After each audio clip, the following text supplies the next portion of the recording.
Malgré le Brexit acté par un référendum, il ne désarme pas. Plusieurs milliers de personnes réclamant le maintien du Royaume-Uni dans l'Union européenne ont marché pour l'Europe samedi à Londres, Birmingham, Oxford ou encore Édimbourg.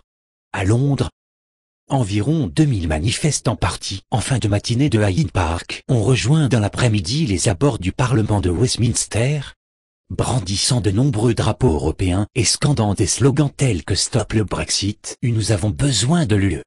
La moitié du pays pense que quitter l'Union européenne est une mauvaise décision. Nous ne voulons pas quitter l'UE. Cela va contre le cours de l'histoire, clame David Hillman, 42 ans, en référence au référendum du 23 juin, lors duquel 52% des Britanniques ont voté pour quitter le giron européen. En fait, la plupart d'entre nous n'arrivent pas à croire que cette sortie de l'UE puisse intervenir. Assure ce responsable d'une association de lutte contre la pauvreté.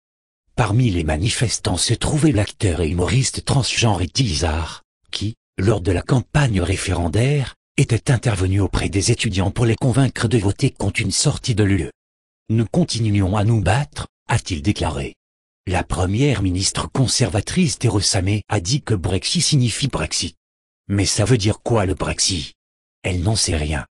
Theresa May, qui avait fait campagne pour un maintien au sein de l'UE, a indiqué, une fois nommée au 10 Downing Street, qu'il n'y aurait pas de second référendum et qu'elle mettra en œuvre le Brexit, dont le calendrier reste à définir. Elle n'invoquera pas l'article 50 du traité de Lisbonne, qui lance la procédure de divorce avec l'UE, avant la fin de l'année.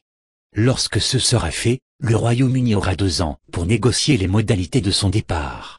Ces manifestations interviennent à l'avant-veille d'un débat au Parlement sur une pétition en ligne réclamant la tenue d'un second référendum. Le texte a réuni plus de 4 millions de signatures en ligne. Regardez d'autres vidéos sur site, vidéo.5la.net.